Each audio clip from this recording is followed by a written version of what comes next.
One conversation changes everything. What if the Jedi Council had sent Anakin Skywalker to capture Darth Maul on Mandalore instead of allowing Ahsoka Tano to lead that mission? This isn't just about swapping warriors. It's about putting two of the galaxy's most psychologically damaged individuals in the same room at the worst possible moment in galactic history. When these natural enemies meet, the truth that emerges doesn't just determine who wins their lightsaber duel. It determines whether the Empire ever rises at all. Because sometimes, the most important revelations come from the most unlikely sources. And sometimes the person who needs to hear the truth most is the last person anyone would trust to handle it properly. Welcome to a universe where wartime desperation creates the strangest of alliances, where uncomfortable truths shatter carefully constructed lies, and where the chosen one's destiny hangs on his willingness to trust his greatest enemy with the most dangerous knowledge in the galaxy. Our alternate universe begins with desperation in the Jedi Council chambers. The Clone Wars have lasted longer and cost more Jedi lives than anyone anticipated. 3 Master-level Jedi have fallen in the past month alone, their deaths rippling through the Force like wounds in reality itself. When Bo-Katan Kryze contacts them about Maul's presence on Mandalore, they face a crucial decision with severely limited options. In our timeline, they allowed Ahsoka to lead this mission as a former Padawan seeking redemption. But what if their circumstances had been more dire? What if the war had pushed them to a breaking point where idealistic decisions gave way to purely practical ones? What if the council chamber held the weight of too many empty seats, too many fallen knights, too many families grieving Jedi who would never return home? Mace Windu argues that they cannot afford to underestimate Maul. He isn't just another criminal, but a Sith-trained, experienced, and extraordinarily dangerous opponent. The Republic needs their most combat-effective Jedi for this critical mission. Yoda expresses deep concerns about Anakin's emotional state, sensing that his judgment has become clouded by anger and fear. The Ancient Master warns that the dark side grows strong in him, that sending someone so emotionally compromised could backfire catastrophically. Mace Windu acknowledges these concerns, but argues they no longer have the luxury of perfect choices. Their most stable knights are committed to other critical missions across the galaxy. Master Kenobi coordinates Republic fleet operations in the Mid-Rim. Master Luminara oversees the defense of Kashyyyk. Master Sakura leads operations in the Outer Rim territories. Skywalker may be emotionally compromised, but he's their best realistic hope of success against an opponent of Maul's caliber.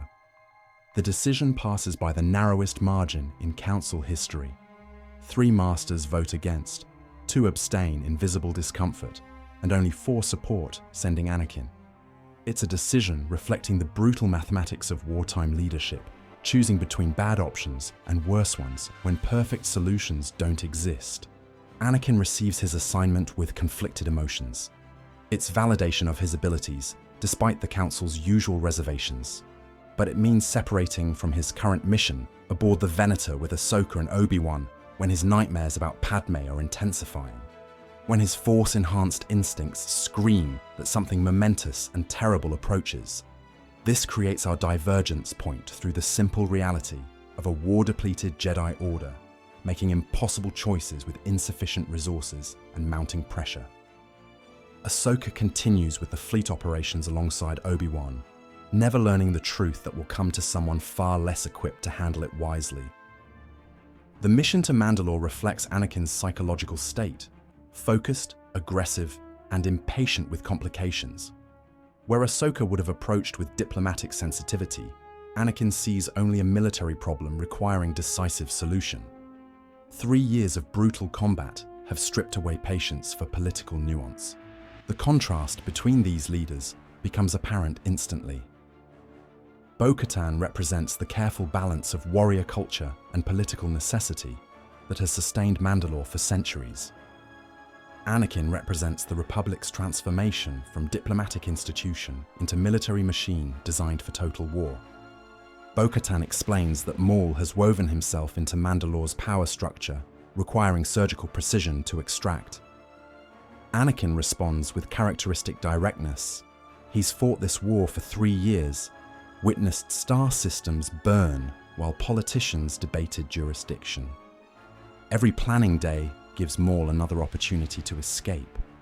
Their philosophical divide affects all operational planning. Bo-Katan wants precision strikes preserving sovereignty and minimizing casualties. Anakin argues for overwhelming force ending the threat quickly, preventing prolonged suffering. Their compromise satisfies neither. The Night Owls handle evacuation while clones provide assault capability. The assault on Sundari becomes grinding urban warfare. Anakin leads from the front, his lightsaber cutting through Maul's defenses with mechanical efficiency.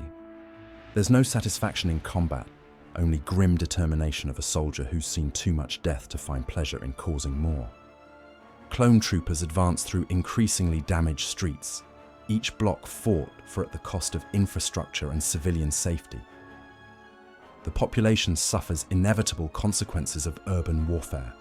Children hiding in basements while parents debate whether the cure is worse than the disease. By the time Anakin reaches Maul's stronghold, he's eliminated dozens of enemies and witnessed systematic destruction of ancient Mandalorian architecture. He's physically exhausted from continuous combat, but emotionally drained by the realization that even victories come at unjustifiable costs. This psychological state, battle-hardened, emotionally vulnerable, desperate for the war to end, makes him uniquely susceptible to the revelation Maul is about to deliver. When Anakin enters Maul's throne room, he finds the former Sith Lord waiting with genuine curiosity rather than expected defiance. Maul had prepared for this confrontation, but not this opponent. Through the Force, he senses immediately that Anakin is emotionally exhausted and psychologically vulnerable. Exactly the mental state that makes someone susceptible to uncomfortable truths. Maul opens by acknowledging Anakin as the Chosen One, bearing 3 years of brutal warfare's accumulated weight.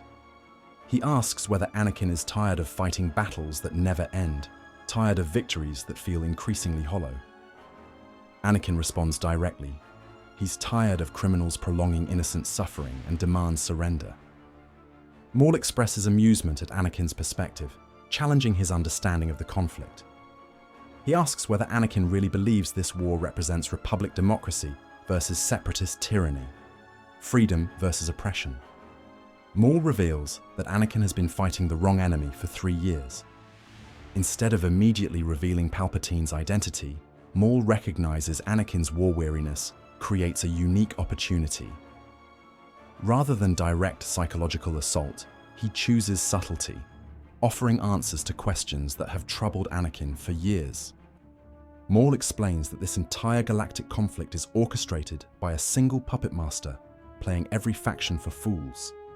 Both sides, all battles, every victory and defeat.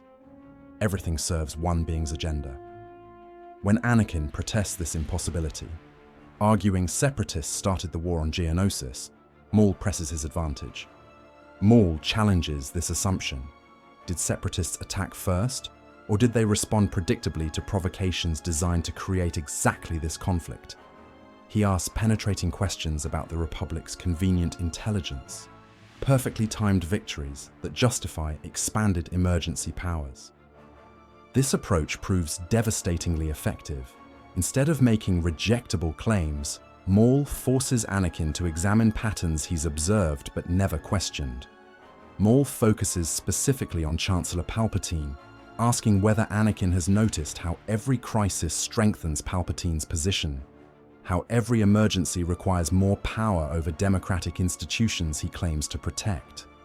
Anakin defends Palpatine desperately, insisting the Chancellor is a good man holding the Republic together during its worst crisis.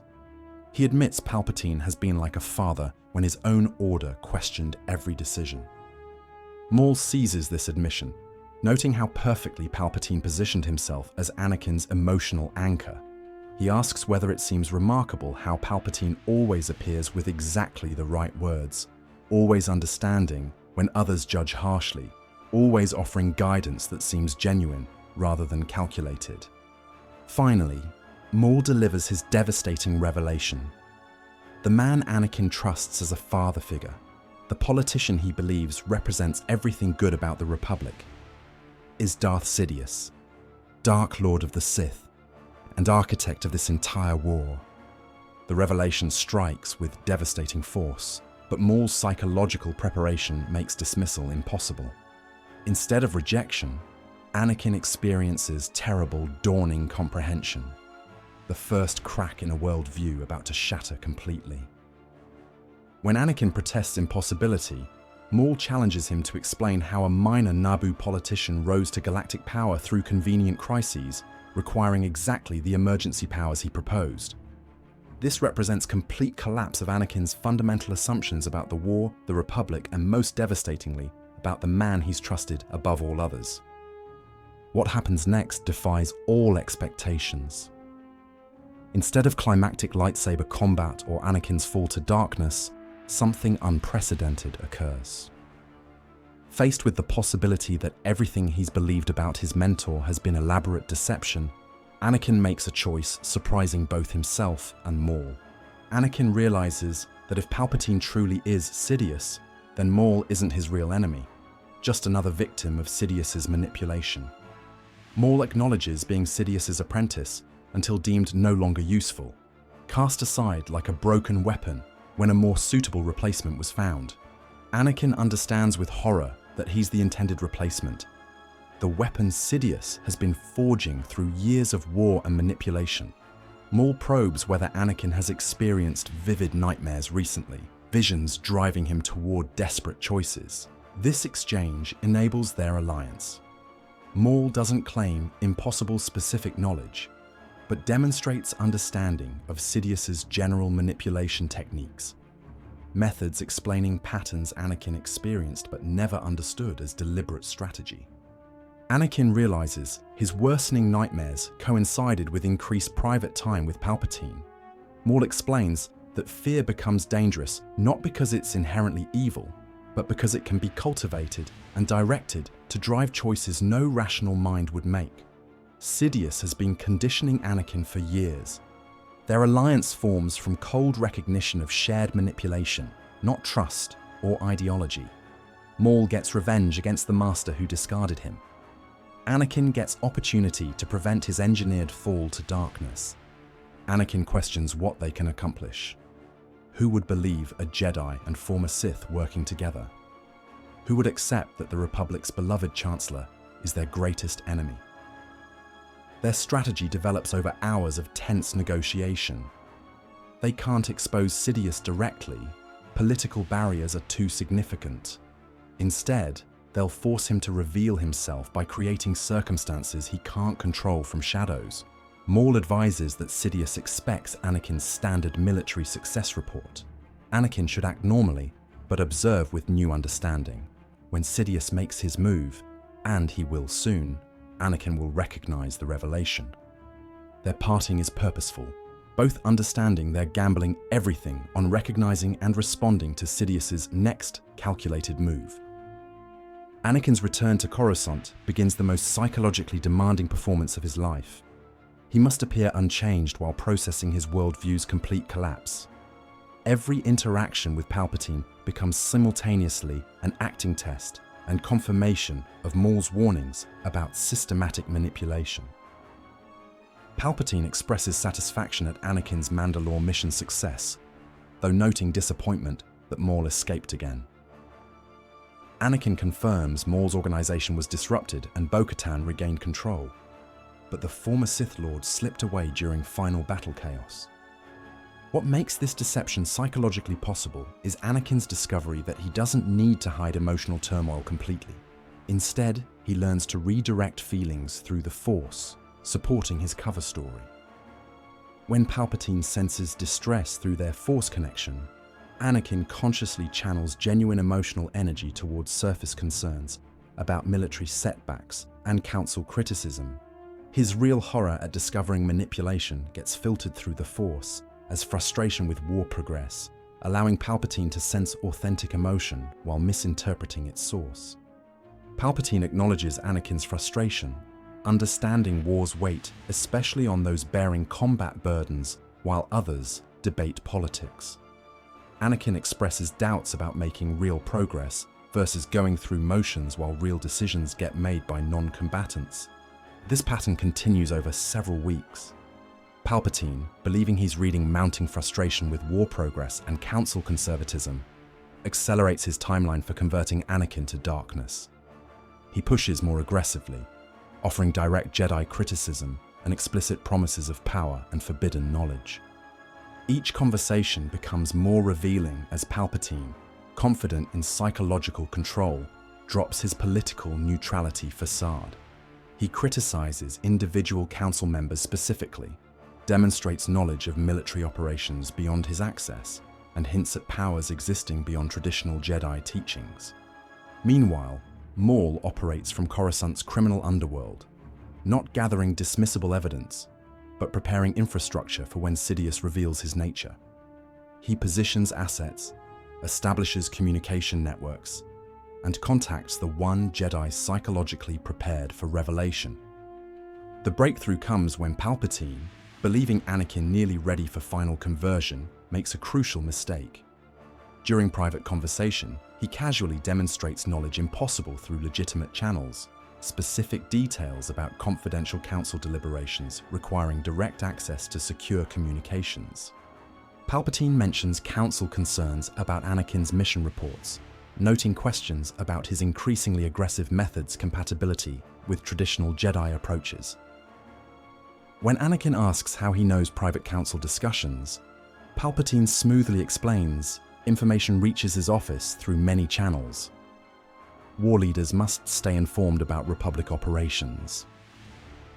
This provides conclusive evidence. His trusted father figure has been systematically spying on the Jedi Council throughout the war. The final confrontation begins when Anakin calls an emergency council session, claiming critical intelligence about security breaches threatening the entire order. Arriving with a hooded, restrained figure, he faces initial skepticism. The Masters never expect their most volatile knight to present the most important intelligence briefing in Jedi history. Anakin addresses the Council with unprecedented formality, requesting they hear his intelligence completely before reacting.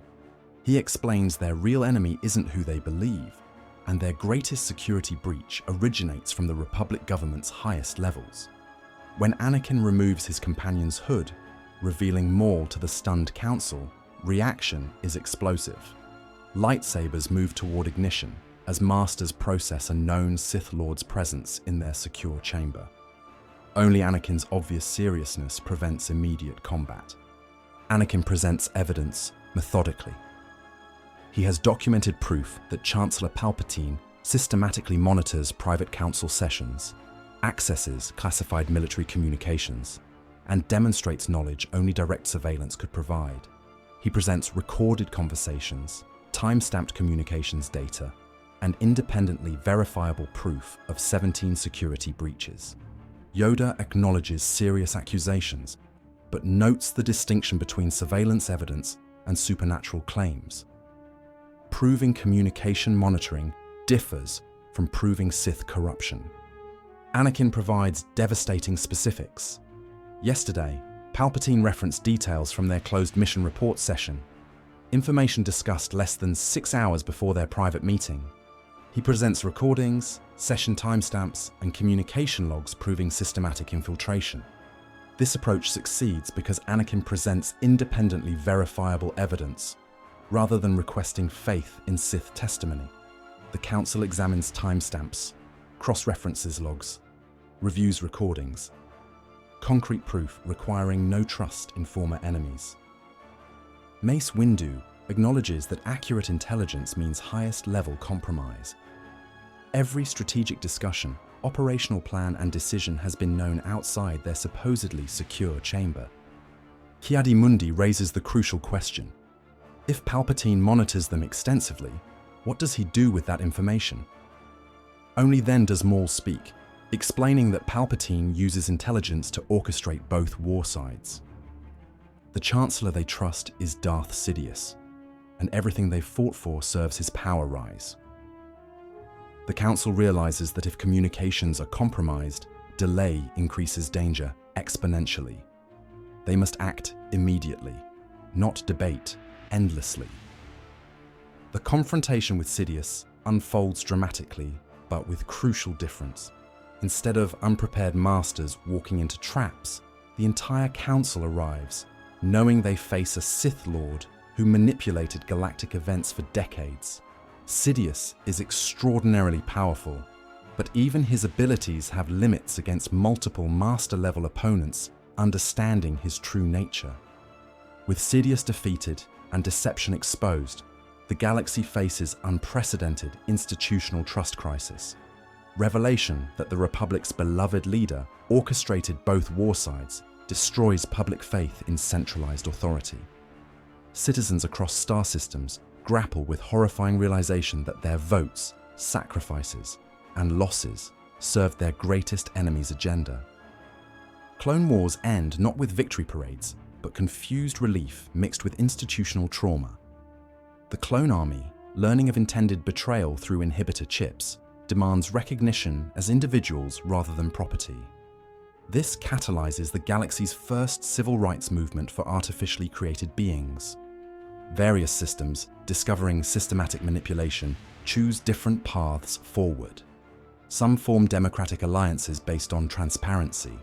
Others embrace isolationism, withdrawing from galactic politics. Still others experiment with governance preventing power concentration that enabled Sidious's deception. For Anakin personally, consequences are profound but healing. Choosing uncomfortable truth over comfortable lies, he avoids the fall that would have created Darth Vader.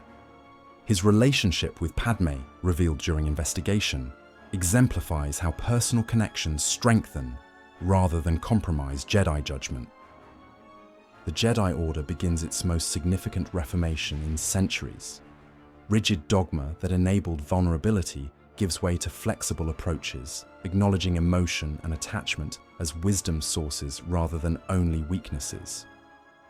So Anakin's confrontation with Maul creates a universe where uncomfortable truth triumphs over manipulation, where the Chosen One fulfills destiny through wisdom rather than power, and where the galaxy learns that freedom requires constant vigilance against those exploiting trust for gain.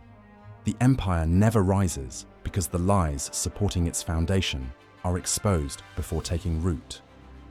But even in this transformed reality, the absence of a unifying threat like the Empire means that old grudges between species and systems resurface, creating new conflicts that require different kinds of heroes with different kinds of wisdom. In this alternate universe, the Force itself seems to flow differently, no longer constrained by the ancient cycle of Jedi and Sith conflict. New possibilities emerge for those sensitive to its power, suggesting that the galaxy's greatest adventures and most profound challenges still lie ahead in the uncharted territories of a truly free civilization. If you've enjoyed this journey through an alternate Star Wars timeline, there are more untold stories waiting to be discovered. Join our growing community of Star Wars enthusiasts who believe in exploring these what-if moments that could have changed the galaxy far, far away. Make sure to hit that subscribe button and activate notifications to catch our next alternative Star Wars story. Each tale offers a new perspective on the characters we love and the choices that define them. Remember to share your thoughts in the comments below. What other pivotal moments in the Star Wars saga would you like to see explored differently? Your ideas might inspire our next adventure. May the Force be with you, always.